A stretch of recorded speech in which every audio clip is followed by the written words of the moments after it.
Hay por lo menos dos temas que se vienen a continuación en la mesa de investigación contra Líneas Sin Censura TV que van a dejar la víbora chillando. Y le agradezco mucho al respetado y admirado Sósimo Camacho, corresponsal de la revista Contralínea, que nos acompaña en nuestros estudios. Buenas noches, como siempre, Sósimo. Buenas noches, Vicente. Saludos a la audiencia, al equipo. Es un gusto siempre estar aquí. Oye, Sósimo, a ver, antes de llegar a el escabroso, doloroso tema Ayotzinapa, hablemos de seguridad.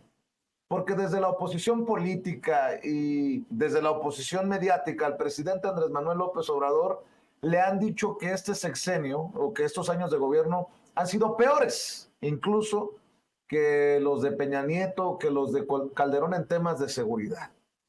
Lo señalan de tener en ese sentido al país pies para arriba, pero no cuentan toda la verdad.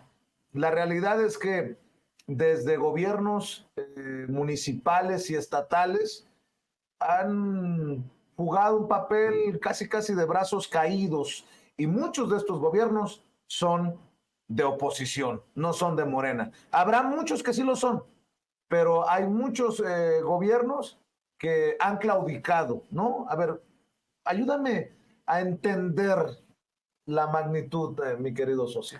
Así es, Vicente, pues sí, es algo muy complicado porque cuando hablamos de seguridad pública, de homicidios dolosos, generalmente, bueno, pues se le achaca al gobierno federal en turno lo que está ocurriendo en esta materia, pero en realidad son delitos en su mayoría del fuero común. Decir que estamos de entrada peor que sexenios anteriores ya es faltar a la verdad. La verdad es de que en el sexenio de Felipe Calderón, México vivió el baño de sangre más importante que hubiera desde la época de la Revolución. Eso está realmente ya acreditado. Hay que recordar aquellos videos que se transmitían por YouTube con cuerpos desmembrados, con ejecuciones ahí en vivo en YouTube, o incluso también el desmembramiento de cuerpos, cosas tan atroces como esas, pero eso era la tónica en el gobierno de Felipe Calderón. Los problemas sí hay, sí siguen, por supuesto que los problemas no son de ese tipo. Antes había, hay que recordarlo, Vicente, un pacto de los medios de comunicación. Hubo dos pactos en el sexenio de Felipe Calderón para no informar lo que realmente estaba ocurriendo en materia de seguridad pública. No existe hoy un pacto en ese sentido, por el contrario, vemos que hay algunos consorcios mediáticos que ante los hechos de delincuencia organizada, pues lo que buscan es magnificarlos, etcétera, generar ese clima para señalar que en materia de seguridad estamos peor. No es cierto, la verdad es de que estuvimos peor y mucho peor en el sexenio de Felipe Calderón. Por inercia se siguió con el de Enrique Peña Nieto. Pero comentas algo muy interesante, Vicente. Los gobiernos estatales, muchos de ellos han claudicado en sus responsabilidades que tienen con respecto de la seguridad pública. Estamos preparando en Contralínea un reportaje al respecto. Hemos consultado varios informes, hemos consultado también a especialistas, estará publicándose en los próximos días, pero por supuesto que aquí ya podemos señalar, Vicente, que muchas incluso de las corporaciones policíacas de estados y municipios no solamente no combaten al crimen, son un brazo del propio crimen. Entonces, ¿cómo generar también una mejor coordinación con estas policías a las que se les tiene que dar recursos públicos cuando es casi como dárselos, en algunos casos, al propio crimen organizado? De eso es de lo que estamos hablando. Hay casos horrorosos como el de Guanajuato, un estado gobernado por el PAN, con muchos gobiernos municipales panistas, y Guanajuato tiene algunas ciudades entre las más violentas del mundo, de acuerdo al ranking que se realiza. Hace unos días, Nuevo León, también gobernado en este caso por Movimiento Ciudadano, por ahí han arrojado cadáveres. El caso de Cabeza de Vaca, cuando gobernaba Tamaulipas, muchos dirán gobernaba en tiempo pasado, pues es el mismo, es la misma narrativa que usan desde el PAN, PRI, PRD para atacar al presidente, que lo del pasado ya hace mucho que ocurrió, y pues no, creo que en un análisis serio se tiene que entender lo que ha ocurrido para ver lo que está ocurriendo y seguramente ver hacia el futuro. En un análisis serio tendríamos que señalar, Vicente, que muchos de los integrantes de estas administraciones estatales pasadas hoy siguen estando ahí, porque tampoco de un plumazo puedes llegar y quitar a los miles de servidores públicos que integra cada administración y traer nuevos, pues ¿de dónde? Es importante señalar que muchos pues siguen estando ahí, me refiero a fiscales, con todo el grupo que también está en las fiscalías estatales y por supuesto las propias corporaciones policíacas. Y decíamos, tenemos, Vicente, que en términos de delitos del fuero federal, es decir, que le corresponde combatir a la federación, hay una reducción de alrededor del 30%, que no es menor. Realmente es importante señalar esta parte. Los delitos del fuero federal ya registran una reducción de alrededor del 30%. ¿Dónde están los problemas? En los delitos del fuero común, que son los que constitucionalmente le corresponde combatir al poder local, es decir, al gobierno estatal y también al gobierno municipal. Ahí es donde está concentrado pues el número de homicidios de carácter doloso, etcétera, y que incluso también ya ha registrado una disminución todavía marginal, por supuesto que se aspira a tener ya un país en paz, etcétera. Hay una disminución marginal, pero ojo, también esto ha sido no gracias a la propia política que pudieran desarrollar los gobiernos estatales y municipales, sino que al propio gobierno federal se ha hecho cargo de la seguridad pública porque los gobiernos estatales, muchos de ellos tienen una política, como bien decías, de brazos caídos. ¿Qué es lo que ha estado ocurriendo? Que la propia Guardia Nacional, que debería de encargarse de los temas del fuero federal, delincuencia organizada, etcétera, todos aquellos que incluso se les conoce como de alto impacto también en ese sentido, pues tienen que encargarse de prácticamente la seguridad pública en lugares donde la policía, decíamos, municipal o no existe. Hay 650 municipios donde la policía municipal no existe o donde también la propia policía existiendo está aliada al crimen organizado. Mencionabas el caso de Guanajuato, muy claro, de regiones de Guanajuato. Está también el caso de manera pues lamentable de Veracruz, con una lucha al interior de la propia administración entrante y que todavía tiene que lidiar con resquicios muy bien enquistados de las administraciones anteriores. Están los casos también de la montaña de Guerrero, impresionante también lo que ocurre ahí en la montaña de Guerrero, con gobiernos además, y hay que señalarlo también del propio pripanismo, en algunas zonas municipales ahí de la montaña de Guerrero. Está el caso también de Chiapas, ahora que hemos estado viendo en esta sección de la frontera con Guatemala. Entonces, hay precisamente esos lugares identificados donde qué hacer, seguirles dando dinero a esas corporaciones policíacas, porque, ojo, también es dinero federal. Cada año el gobierno federal destina alrededor de 9,000 millones de pesos a las corporaciones policíacas estatales vía un fondo de aportaciones para seguridad pública. Qué interesante esto, porque desde la trinchera política han querido venderle a la sociedad mexicana que todo es problema de López Obrador, que todo es problema de Morena, que todo es problema. Y no estoy diciendo que no haya municipios ni estados gobernados por Morena que no tengan pues problemas, ¿no? Dolorosos en este caso o en estos casos. Pero es este también golpeteo político el que creo que hará más urgente un análisis como el que nos estás planteando, que se publicará en la revista Contralínea, Sosimo, porque la gente tiene que entender que sí es responsabilidad exclusiva del gobierno federal, que sí es responsabilidad de los gobiernos estatales y municipales, y me voy a referir para que vean también, para que se entienda este golpeteo político.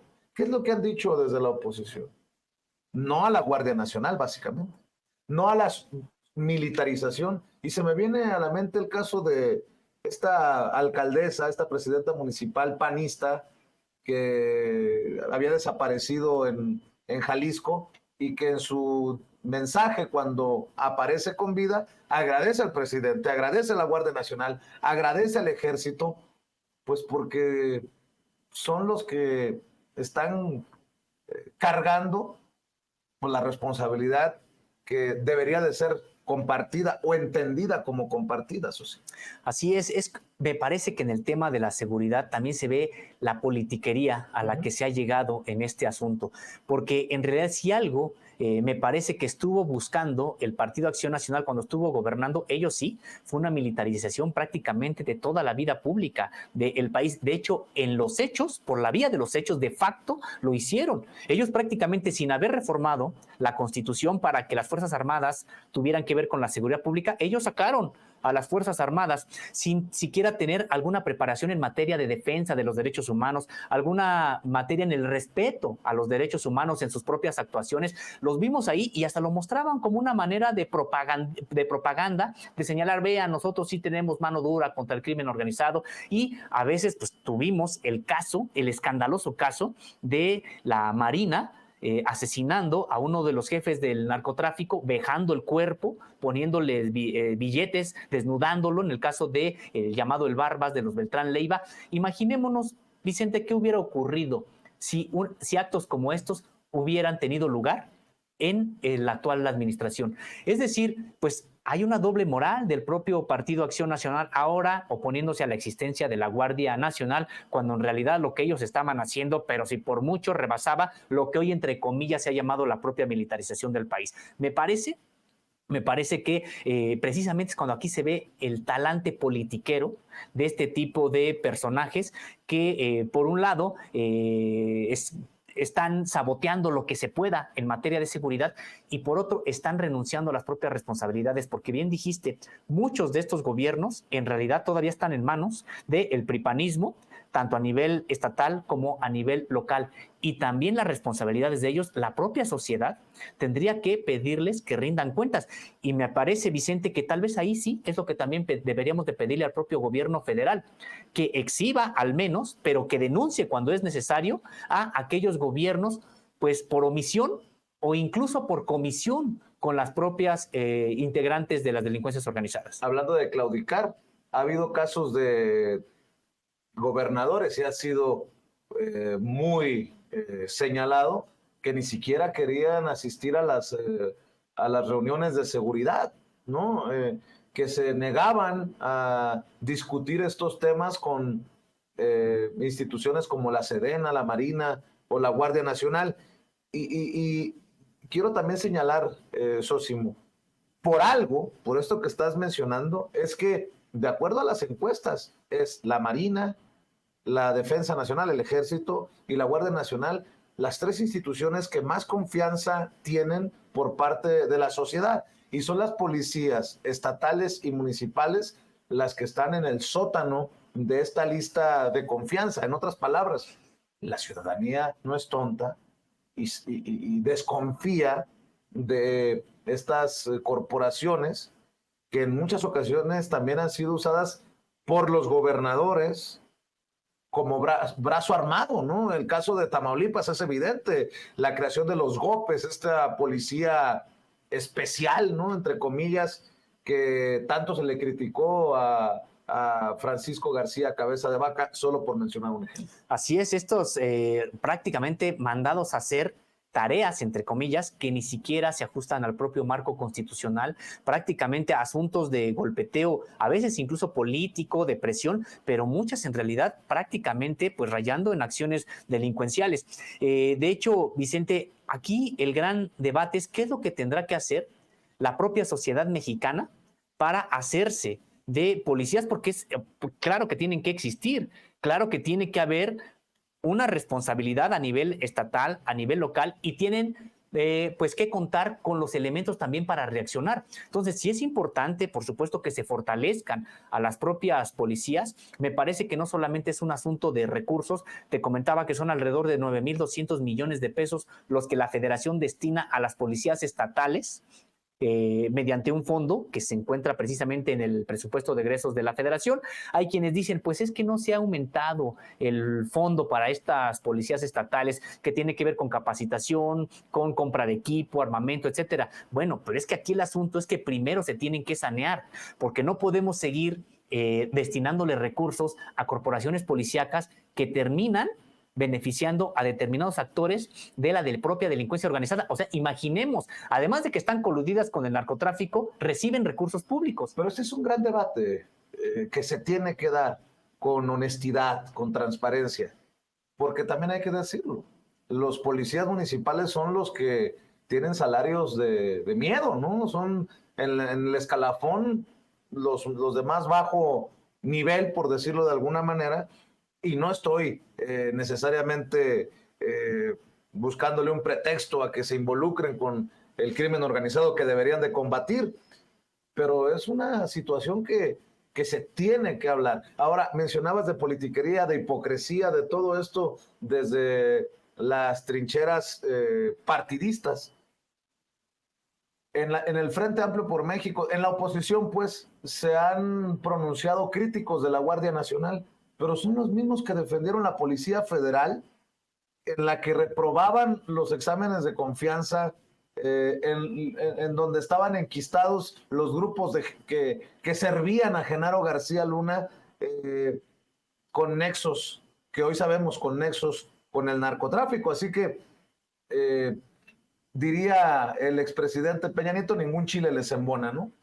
Sí, porque no son productos sus declaraciones de análisis honestos. En realidad, bueno, pues son ellos, por el contrario, profundamente deshonestos en lo que dicen, en lo que hacen, porque sí, en efecto, Vicente, es impresionante ver a estos personajes en este momento, por ejemplo, ahora cuestionar a la propia Guardia Nacional, cuando ellos fueron los que avalaron la Policía Federal que tuvo el dominio de la seguridad por varios años en este país y que estaba totalmente vinculada al narcotráfico. De hecho, ¿con qué cara pueden seguir ellos hablando de este asunto cuando teníamos una Policía Federal que ahora sabemos descargaba droga en el Aeropuerto Internacional de la Ciudad de México, que metía la droga a bodegas de ese propio aeropuerto y que luego después los propios policías federales que estaban bajo el mando de Genaro García Luna eran los que cargaban de nueva cuenta la droga en aeronaves para seguir con rumbo a Estados Unidos? ¿Con qué cara ellos podrían realmente argumentar algo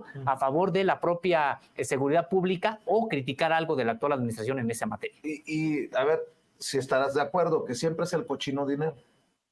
Si hay políticos, recuerdo solamente el caso de Damián Cepeda, que habla en contra de la militarización.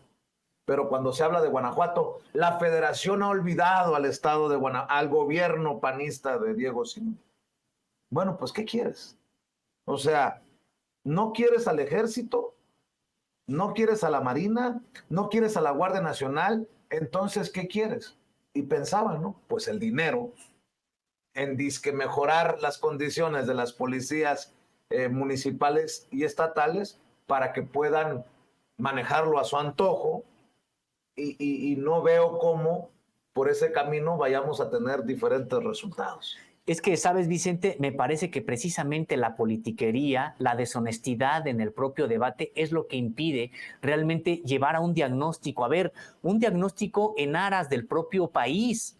Un diagnóstico en el decir, a ver, la situación está así, estas policías están corrompidas y ya no necesitamos seguirles dando dinero. Estas policías probablemente están funcionando y necesitamos fortalecerlas, pero no puede haber un diagnóstico sobre este asunto cuando no puede haber un diálogo, porque inmediatamente se van, como comentas, por el cochino dinero o porque se van por las posiciones políticas, que es realmente lo que les interese. Ellos lo que están tratando, lo que veo en este caso sobre todo del panismo, pues es tratar de sabotear cualquier iniciativa gubernamental. Ellos creen que el fracaso del actual gobierno va a ser el éxito de ellos, que el fracaso del actual gobierno en alguna materia podría devenir en el regreso de ellos al poder. Realmente están tan cortos de miras, no piensan en el país, piensan en sus propios intereses. Y veo pues que chocan también las estrategias, porque si hay panistas, calderonistas, que piensan que la mano dura es el camino, que piensan que la mano dura es la forma de dar resultados, pues chocará con el abrazos no balazos que tanto critican, que es solamente un decir de la estrategia de seguridad del presidente Andrés Manuel López Obrador. Si desde la federación se busca invertir en las comunidades, ir a la raíz del problema, pero a nivel municipal, a nivel estatal, no creen que ese es el camino, pues ahí sí veo algo que choca. Esa es la expresión que se me ocurre. Choca, y por eso precisamente, Vicente, es importante empezar a arrojar luz sobre estas responsabilidades de los estados, porque tienen que ser las sociedades de cada municipio, de cada estado, las que empiecen a reclamar pues que los gobiernos locales también asuman la propia responsabilidad que tienen en todas estas pues este desastre de seguridad que hay en muchos lados, que es heredado y que, claro, no se iba a resolver prácticamente en un sexenio. Me parece que se puede avanzar mucho, sí se puede avanzar mucho, creo que se ha avanzado en ese sentido. Falta todavía, decíamos, pues generar una nueva estrategia a la luz de este diagnóstico. Mucho ayudará, la verdad, que vayan saliendo del poder también, estatal y municipal, estos grupos pripanistas que pues lo que están buscando es sabotear en lo posible al propio gobierno federal. Hablando de sabotajes, bueno, creo que no lo llama así el presidente, pero sí habla de situaciones y personajes en torno a la investigación de la desaparición de los 43 normalistas de Ayotzinapa a 9 años de aquella fatídica noche, madrugada. ¿Cómo ves las cosas luego de que se presenta el informe COVAC? Una durísima conferencia de prensa del subsecretario Alejandro Encinas ayer, durísimas declaraciones del presidente y también durísimas declaraciones tanto de los representantes legales como de los propios padres y madres de los 43 muchachos desaparecidos de la normal rural de Ayotzinapa, socio. Sí, pues se trata de una situación muy compleja, muy complicada. De entrada, mi empatía con los padres y madres de los 43, correcto, me parece que están en su derecho, de hecho lo dijo el propio presidente, de protestar, de gritar, de decir, porque precisamente y hasta son de sus no hijos. creer, ¿eh? Y de no creer, por supuesto, totalmente. A mí me parece que total empatía, y yo creo que en muchos sentidos sus protestas tienen razón. De hecho, creo que sus protestas tienen razón. Y señalar, Vicente, a mí me ha llamado la atención varias cosas de la presentación de este informe.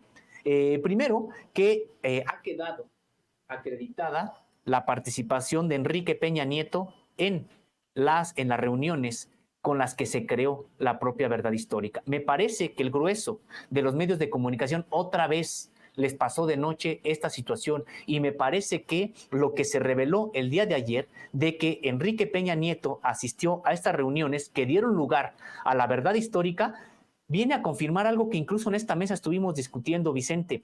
¿Cómo es posible que hubiera habido tal coordinación de la Sedena, la Marina, la entonces Procuraduría General de la República, el CISEN, para ir a regar restos de uno de los estudiantes en el basurero de Cocula y después fingir que ahí los estaban encontrando? Solamente pudo haber ocurrido esto con la anuencia del máximo titular del Poder Ejecutivo en ese entonces, que era Enrique Peña Nieto. Entonces, me parece de entrada, Vicente, que para mí esto es de lo más importante que se haya revelado ayer. Y otro asunto, lo que tiene que ver con las responsabilidades del Poder Judicial en estas investigaciones, en estas indagatorias. Primero, porque sí, hay que criticar lo que se tenga que criticar con respecto de la actuación del Poder Ejecutivo en las indagatorias, pero me parece que hay un actor preponderante en generar impunidad, en enmarañar este asunto, estas investigaciones, en tratar de bloquear todo lo que se pueda con respecto de las indagatorias, y ese es el Poder Judicial. ¿Qué te parece si vemos y escuchamos algunas de las declaraciones de Alejandro Encinas, el subsecretario encargado precisamente de este caso, de esta investigación, y el reporte de ayer que se presentó?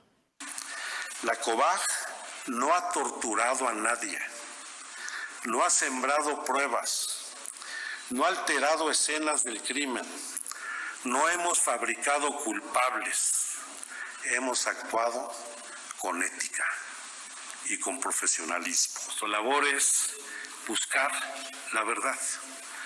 Yo no soy policía, no soy autoridad ministerial, tengo un encargo político y moral para hacer una investigación que nos permita conocer la verdad de los hechos, y lo voy a cumplir, apegado estrictamente a las facultades y competencias que me da el decreto presidencial que creó esta comisión y a las propias de mi encargo como subsecretario de Derechos Humanos. Y de ahí no nos vamos a mover. Y de hecho, Sósimo, al iniciar la conferencia, antes de presentar el informe, viene esta queja de Alejandro Encinas, que dice básicamente que lo están censurando, que lo están hostigando. Él habla de un hostigamiento judicial en su contra para ni siquiera mencionar a Tomás Herón de Lucio, hoy fugado, escondido por allá en Israel. Habla del caso también de los militares tras las rejas, que todos han interpuesto amparos y les han concedido amparos precisamente desde el Poder Judicial. Es impresionante y me parece que Alejandro Encinas lo dijo bien el día de ayer. Al que preside la Comisión de la Verdad, el Poder Judicial le ordena no decir la verdad. Es impresionante, y hay que, me parece, Vicente, decir el nombre de la jueza que ha otorgado este amparo al prófugo Tomás Herón de Lucio. Se trata de la jueza María Isabel Bernal Hernández, titular del Juzgado Séptimo de Distrito en materia administrativa en la Ciudad de México. Imaginemos, es realmente indignante escuchar que una jueza le otorga a Tomás Herón de Lucio, prófugo de la justicia, un amparo, ya no digamos para que se le investigue, sino para que se le mencione. Encinas no podrá vincularlo a hechos que están probados. ¿En qué sentido? Este exfuncionario, Tomás Herón de Lucio, pues aparece en un video encabezando una sesión de tortura.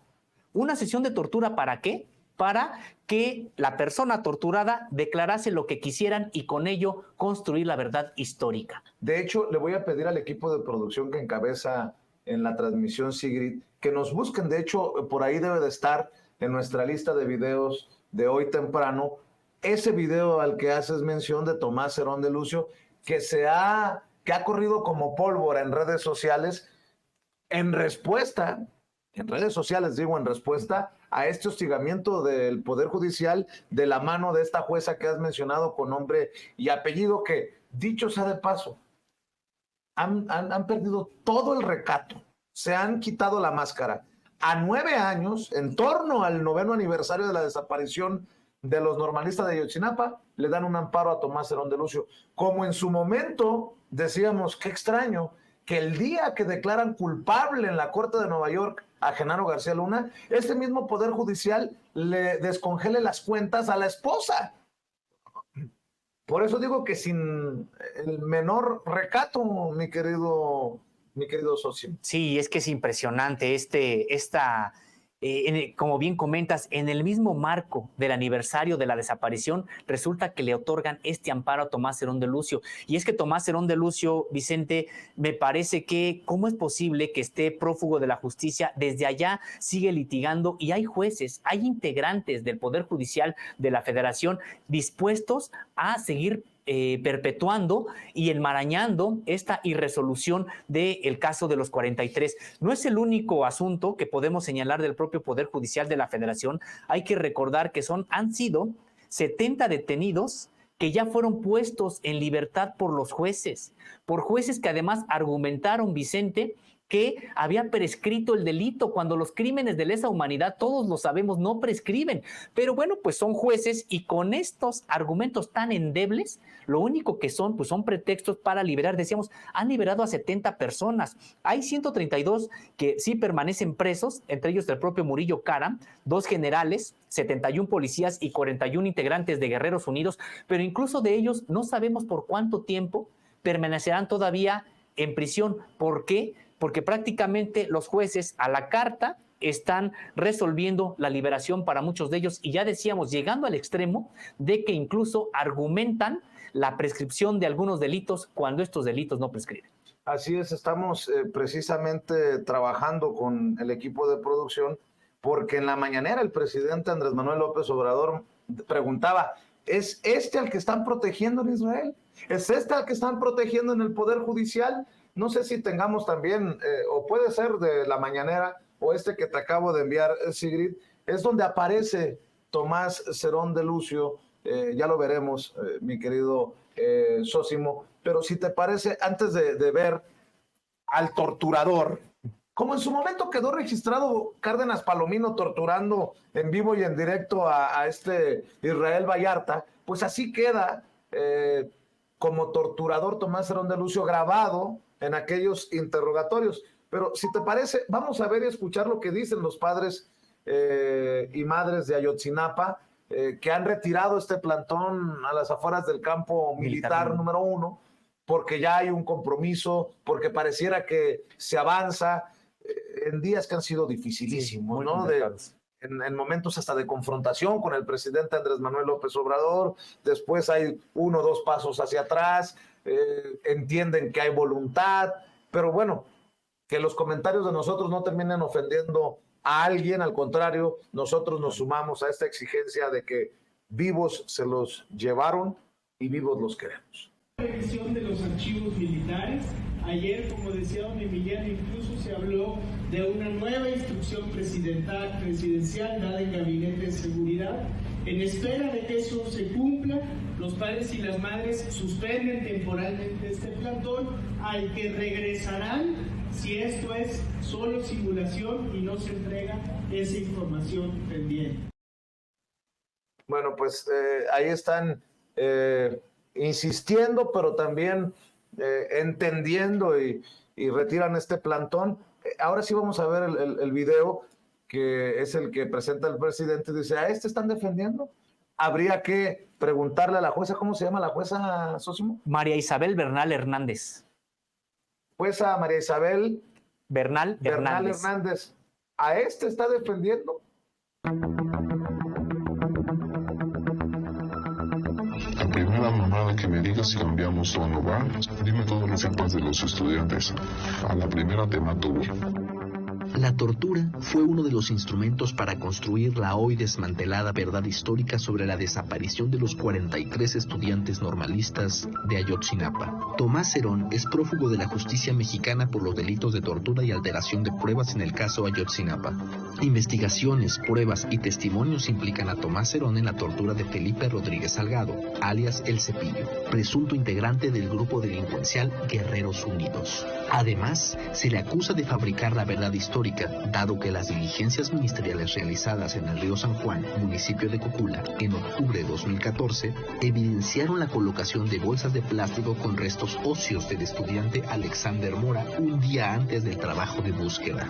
La Oficina de las Naciones Unidas de Derechos Humanos en México documentó graves violaciones a los derechos humanos en al menos 34 detenciones arbitrarias y tortura, entre ellos a una mujer. A pesar de una campaña millonaria por hacerlo parecer como perseguido político, las autoridades mexicanas han solicitado su extradición al Estado de Israel. Ningún gobierno debe proteger a un torturador. Bueno, pues ningún gobierno debería de proteger a un torturador que aparece en este, que es el video original, por decirlo de alguna manera.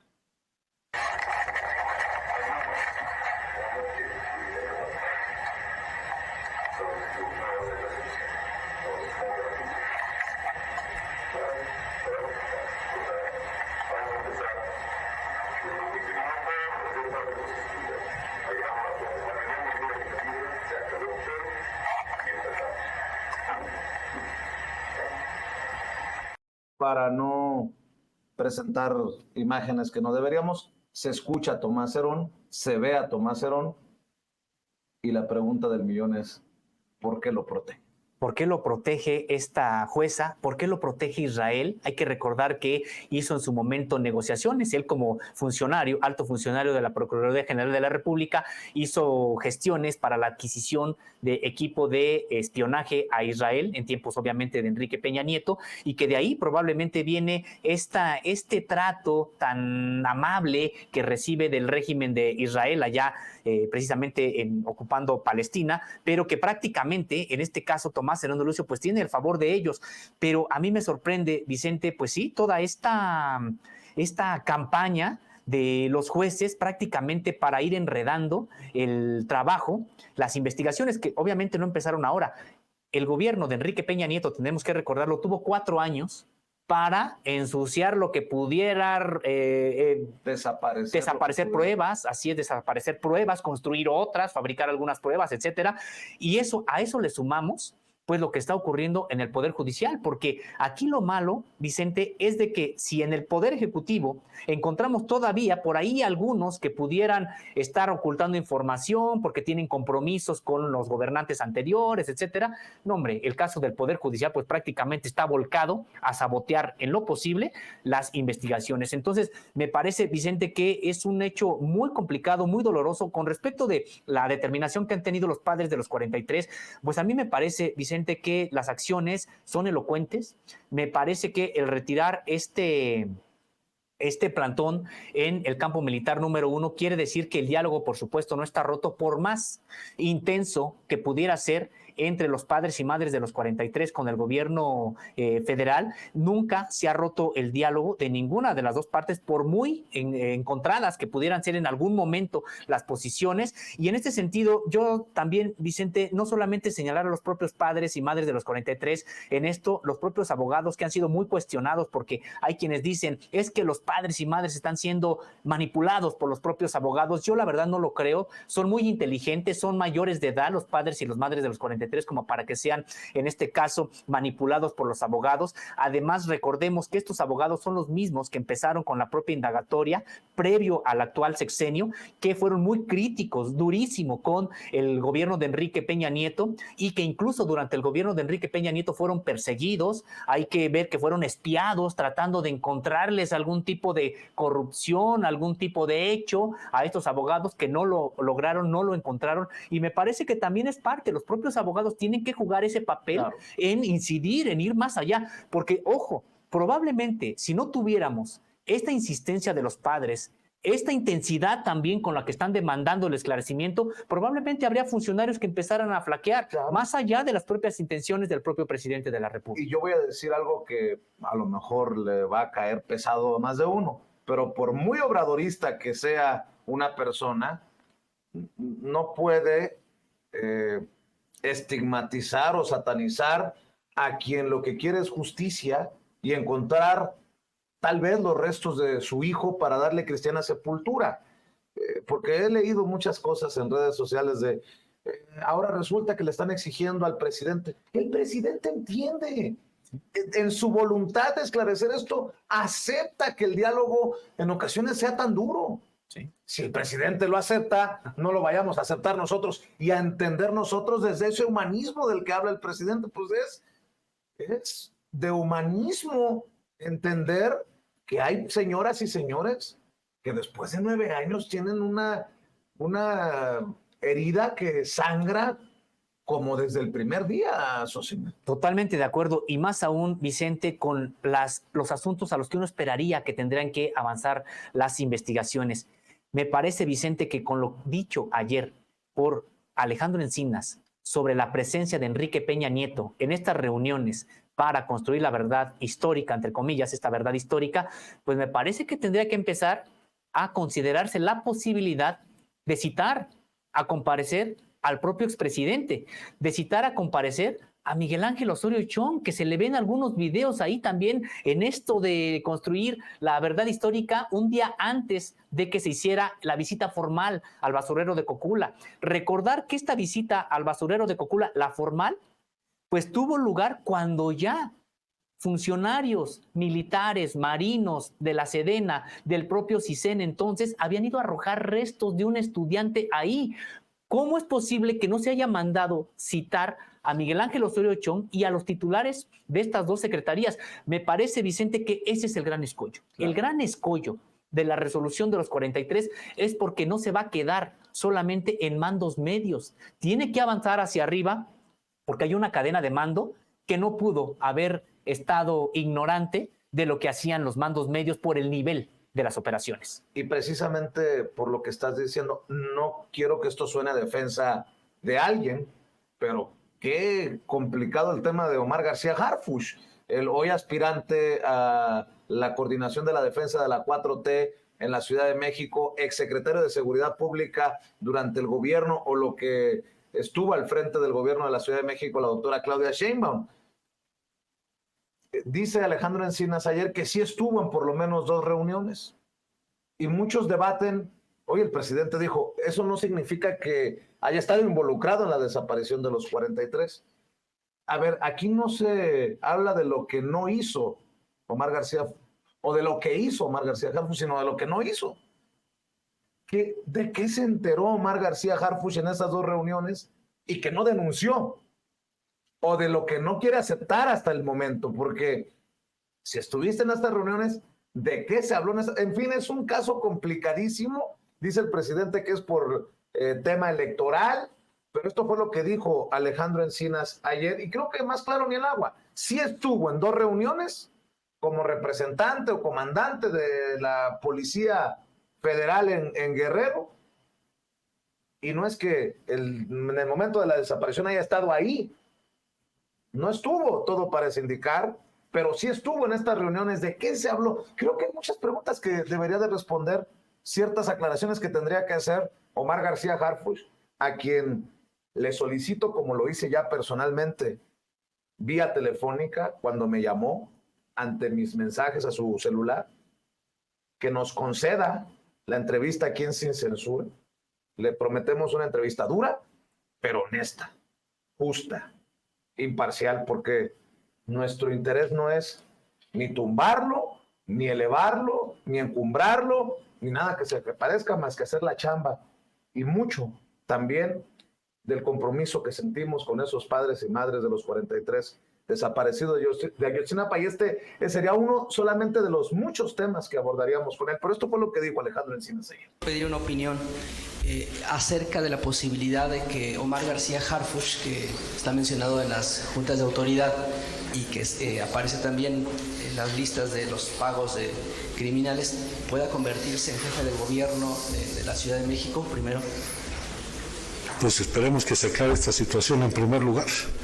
Yo leía hoy por la mañana una serie de declaraciones que el propio aspirante a coordinar los trabajos de la Cuarta Transformación de la Ciudad de México está dando, y formarán parte de todo el proceso que está desahogando la Fiscalía. Aquí todos tendrán, todos que tienen que concurrir o sean requeridos por la Fiscalía tendrán que comparecer. ¿Le parece adecuado que se presente como candidato? Esa es una decisión que le corresponde a él.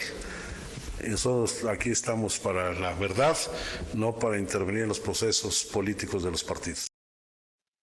Pero aclara o confirma Alejandro Encinas que sí estuvo en por lo menos 2 reuniones, tengo entendido, mi querido Sósimo, de estas autoridades después de la desaparición de los normalistas. Y también señala que las investigaciones continúan y todos aquellos que sean citados por la Fiscalía tendrán que acudir. Pues en este sentido, me parece que incluso en un acto de honestidad del propio Omar García Harfuch debería de incluso adelantarse y señalar todo lo que él sabe de estas reuniones. Por supuesto, no tenemos ningún tipo de información que deriven en que él participó en esta construcción de la verdad histórica o, peor aún, en la propia desaparición de los estudiantes. No tenemos ninguna información en ese sentido, pero lo que sí se sabe y se puede acreditar hoy es que él participó en estas reuniones convocadas por el propio presidente de la República, pues para ver qué vamos a decir, qué vamos a construir. Sería muy útil para conocer esta parte de la construcción de la verdad histórica, escuchar a García Harfuch sobre cómo fue convocado, quién lo convocó, qué instrucciones le dieron, quiénes estuvieron y qué instrucciones les dieron a todos ahí. O sea, me parece que él tiene cosas que aportar, si es de buena voluntad, si es que la tiene. Hay un posicionamiento, de hecho, que publica ayer, que circula a diferentes medios de comunicación, y creo que lo tenemos para compartir con ustedes. Dice, con relación a la reciente información difundida en el segundo informe de la presidencia de la Comisión para la Verdad y el Acceso a la Justicia del caso Ayotzinapa, quiero reiterar lo que referí desde el año 2022, cuando se comenzó a difundir sobre mi participación en 2 reuniones que se llevaron a cabo en Iguala, Guerrero, en el mes de octubre de 2014. Me desempeñaba como integrante de la División de Gendarmería de la Policía Federal y no como coordinador estatal de Guerrero. En las reuniones en las que participé se establecieron las líneas de acción que se iban a seguir para buscar a los jóvenes en territorio sin abordar temas de investigación. Lo anterior puede corroborarse con los documentos existentes, es decir, con las minutas que se levantaron por parte de la Secretaría de la Defensa Nacional, en donde se puede constatar que no tuvo intervención alguna durante las reuniones. Bueno, si no tuvo intervención, ¿por qué fue convocado? Pero se preguntaría uno, pero bueno, perdón, sigo leyendo. Nunca tuve la calidad de enlace operativo de la investigación ni algún otro encargo homólogo Simplemente participé junto con otros servidores públicos federales, estatales y municipales, en acciones tendientes a recabar información acerca del paradero de los jóvenes estudiantes desaparecidos. En toda la información que ha sido recabada y difundida por las autoridades, no hay ningún tipo de señalamiento que me relacione con la muy lamentable desaparición de los jóvenes normalistas. Y desde esta mesa tampoco lo decimos, lo acaba de aclarar el propio Zósimo. Por lo tanto, lo digo con claridad y firmeza, nunca participé en los lamentables acontecimientos ocurridos en Ayotzinapa, ni en la construcción de la llamada verdad histórica. Reconozco las instancias del Gobierno de México que siguen conduciendo los trabajos de investigación para encontrar la verdad sobre los jóvenes desaparecidos. Mi compromiso siempre ha sido servir a mi país con honestidad, con transparencia, apegado a mis principios, y ese seguirá siendo mi camino, dice Omar García Harfuch, socio. Pues para empezar, está interesante, para empezar, digamos, a informar, pero sí, es muy importante, como ya tú lo adviertes, pues algunas preguntas que pudiera él responder sobre cómo las condiciones en las que fue convocado, los que participaron, las instrucciones que les dieron y si a cuántas de ellas asistió. Y si hay una versión no oficial de esas reuniones, porque desde qué momento se empieza a escribir lo que se dice en la reunión. Bueno, ¿qué pasa antes y qué pasa después? Yo quiero saber. A ver si él se acuerda de lo que ocurrió antes y después, o nada más fueron a la reunión y cada quien, aquí se rompió una taza cada quien para su casa, o cómo. Sí, no, de hecho no, y luego con un tema tan importante, no era un tema, digamos, de reuniones cotidianas que tuviera la propia coordinación ahí de varias instancias policiales, no, se estaba tratando de un crimen de Estado que ya era escándalo internacional. En ese sentido, me parece que hay muchas preguntas que pudiera responder Omar García Harfuch, y si es que este talante de cooperación que ha mostrado en esta carta, pues se mantiene, me parece que debería de manera clara, pues responder a las preguntas desde el punto de vista periodístico que se le pudieran hacer, pero también desde la propia autoridad, desde la propia sociedad civil, los padres, etcétera, sobre lo que él sabe, si es que mantiene ese talante de cooperación, de decir todo lo que sabe con respecto a este caso. El propio Alejandro Encinas no la ha tenido fácil, ha sido complicadísimo, y de hecho se da este intercambio también durísimo en la conferencia de prensa que lleva el informe COBAG de ayer. Vamos a ver, escuchar. Acerca de que no hay elementos para confirmar la autenticidad de los chats, de las capturas que usted incluyó en su anterior informe, ya el grupo de expertos independientes lo había dicho hace un año, en septiembre. Y sin embargo, sobre este punto le quiero preguntar si usted no teme terminar como Jesús Murillo Caram, al haber validado estas pruebas, pues, hacer la presentación pública e incluirlas en su informe, podría haber afectado la investigación. Aunque tomo como insulto tu primera parte de la pregunta, te la voy a responder, porque cada chango es su mecate y cada quien con sus propias responsabilidades. Para empezar el insulto, quiero decirte que las personas que aportaron esas capturas de pantalla han presentado sus declaraciones ministeriales y ante juez. Forman parte de la investigación. Segundo, el GIEI efectivamente es un peritaje, pero creo que nunca hizo el análisis de las capturas. Yo dije, de las 154 capturas, 99 coincidieron, por lo menos con un dato, con los expedientes. Y por lo menos 5 de ellas con los informes del GIEI. Y lo que dijo Meta, la empresa desarrolladora de las aplicaciones de WhatsApp y Facebook, dijo que con toda claridad no podría afirmar que fueran falsas. Nuestro trabajo y lo que sucedió fue, recibimos información y esa información se la entregó a la autoridad ministerial para su investigación. Es así de sencillo. ¿Cuál responsabilidad tengo yo? Pero las incluyó en su informe. Claro que sí, pues eso no, yo no voy a ocultar la información que reciba. No, pero les dio valor jurídico. Ya se están acostumbrados ustedes a ocultar la verdad, pero nosotros no tememos dar a conocer, porque es mi trabajo, toda la información que yo reciba. Perdóneme que insista, pero al incluirlas en su primer informe les dio validez jurídica. No, porque yo no soy autoridad judicial. Quien puede dar solamente validez jurídica es el Ministerio Público. Yo soy una comisión de la verdad, no soy agente ministerial. Hay que estudiar un poco de derecho también y leer el decreto que crea la comisión.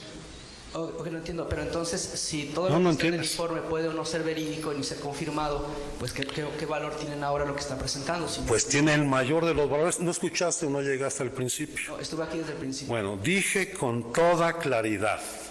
Uno, que no se habían considerado ninguna de las capturas de pantalla en el informe. Y dos, que cada uno de los párrafos de afirmaciones que contiene este informe tiene soporte judicializable en las declaraciones, testigos, expedientes e investigaciones que hemos realizado. Todo esto es judicializable. Fue lo primero que dije en la tercera lámina. Sí, pero lo dijo para este segundo informe. En el primer informe se incluyeron, pues sí, se presentaron como válidos. A eso me refiero. Pues ponte a estudiar porque no entendiste. Bueno, yo no incluí en el informe unos chats que fueron descalificados. Claro que los puse. Y les voy a recomendar a propósito, hay un tercer anexo, que es un informe complementario, se los vamos a dar, Ese informe se lo entregamos en el mes de noviembre, fue en noviembre, Félix, o en diciembre, en noviembre, a la Fiscalía, del cruce de los 154 eventos acreditados en las capturas de pantalla, con los expedientes de la Fiscalía y las coincidencias con los 99. Yo te pediría, ¿qué número es el número? El anexo, creo que puede ser muy útil para despejarte tus dudas. Muy bien. Y última pregunta, el exfiscal especial Omar Gómez Trejo está exiliado huyó a Estados Unidos, dice que teme por su vida. Le quiero preguntar si usted no teme alguna represalia por parte del ejército, que ha citado tanto en los dos informes como probables participantes. El exfiscal Omar Gómez Trejo no está exiliado en los Estados Unidos. Se fue a vivir a los Estados Unidos, tenía algún temor. Él nos requirió protección y seguridad a la Comisión de Real Acceso a la Justicia. Yo le garanticé la protección a su persona y a su familia. Yo lo acompañé a la puerta del avión el día que salió de México. Compartimos información y comunicación con él. Atiendo la declaración que hizo ayer a un medio de comunicación, donde me sorprendió que reconociera que negó al fiscal general de la República el iniciar el proceso contra Jesús Murillo Caram. Lo dijo ayer. Dijo que no podía hacerlo, lo tuvo que hacer el fiscal general, y hoy Murillo Caram está bajo proceso. Y yo no tengo miedo. Yo cumplo con... Estamos escuchando y viendo. Es evidente la molestia de Alejandro Encinas, pero también es evidente la falta de, con mucho respeto a los colegas de diferentes medios de comunicación, la falta de entendimiento de cómo funciona un procurador y de cómo funciona, en este caso, el que preside una comisión de la verdad. ¿En qué momento puede Alejandro Encinas terminar como Jesús Murillo Caram? Es una locura lo que plantea el colega.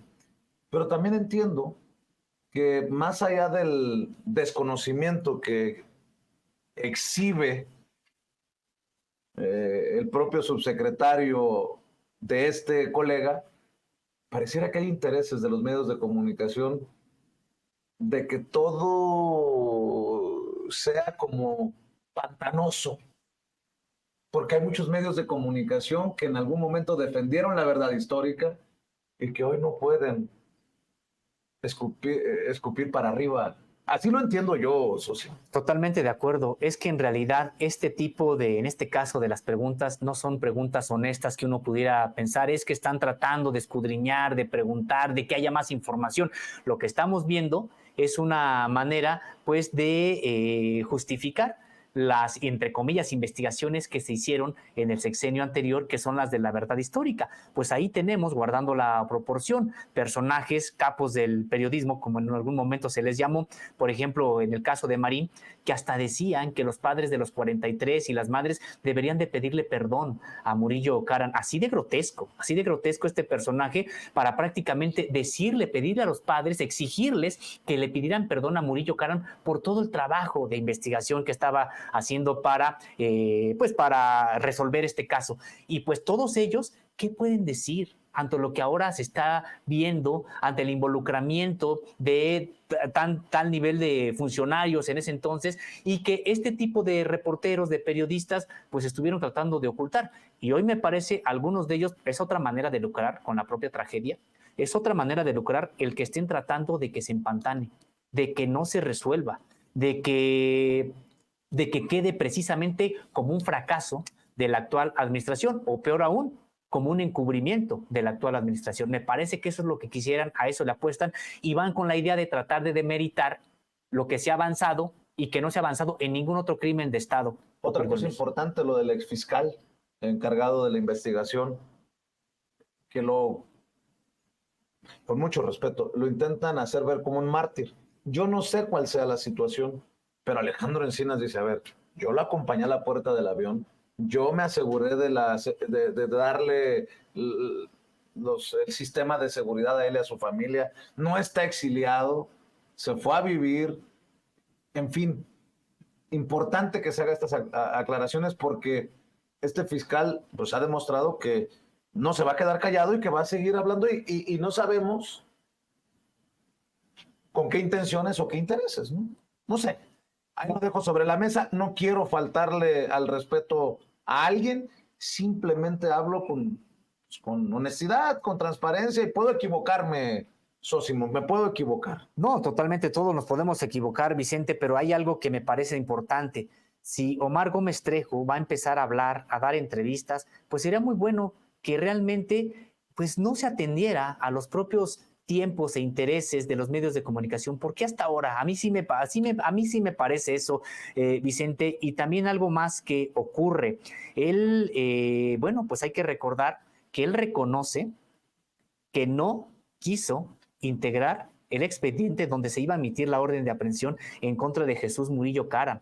Y el presidente de la República dijo en la conferencia de prensa matutina algo también muy importante, Vicente, que prácticamente no es que haya renunciado él solamente, renunciaron varios funcionarios metidos en la fiscalía para tratar de enderezar las investigaciones con respecto de la desaparición de los 43, incluso que el propio fiscal Gers Manero tuvo que estar integrando él solo expedientes para la consignación de Murillo Karam. O sea, imaginemos, varios funcionarios sacaron las manos e incluso renunciaron a la propia fiscalía cuando tenían que emitir pues este expediente que implicaba a su antiguo jefe. Entonces, me parece que es importante también señalar esta parte, porque creo que también en la propia fiscalía pues hay muchos asuntos que no están caminando bien, algunos que se les podríamos nosotros achacar al propio fiscal, pero muchos de ellos pues al grupo que se quedó ahí y que responde todavía a los intereses del régimen pasado. Ahí vamos a cerrar. Muchos que podrían estar protegiendo intereses del régimen pasado desde la fiscalía, y un poder judicial que tampoco ayuda mucho, que digamos. Y en medio, a quienes les enviamos nuestra solidaridad, nuestro respeto y nuestra admiración por su tenacidad, por su amor que han demostrado en estos 9 años, a los padres y madres, a los familiares de los desaparecidos de Ayotzinapa. Desde esta humilde trinchera, lo he dicho, todo nuestro reconocimiento. Mi querido Sósimo, sé que en la revista seguirán informando y publicando. ¿Por qué no cerramos invitando a la audiencia de esta mesa Contralínea Sin Censura, a que los vean, a que los lean, a que los escuchen de lunes a viernes y que esperen el fin de semana la edición de la revista. Así es, pues muchas gracias, Vicente. En efecto, estamos en www.contralinea.com.mx. Ahí encontrarán los detalles de lo que aquí también platicamos. Tenemos un noticiero que se transmite de lunes a viernes en punto de las 10 de la mañana y hasta el mediodía, Contralínea, periodismo de investigación, a través de nuestras plataformas de YouTube y Facebook, donde nos encuentran como Contralínea. También estamos como Contralínea Audio en Apple Podcast, Spotify y también en iVoox. Y pues agradecerte a ti, Vicente, al equipo. Recuerden que aquí estamos de lunes a viernes en punto de las 8 de la noche en esta alianza informativa Contralínea Sin Censura que tanto apoyamos, que tanto disfrutamos. Gracias, mi querido Sósimo. Nos vemos mañana en la siguiente mesa. Un placer. Sósimo Camacho, a quien respetamos y admiramos, y como aquí todos somos sin censura, le pido que comparta con familiares, amigos, contactos, a través de WhatsApp, de Facebook, de Twitter, por donde usted quiera, este contenido, que esperemos lo tome como suyo, para eso, para compartir. Avanzamos, todos somos sin censura.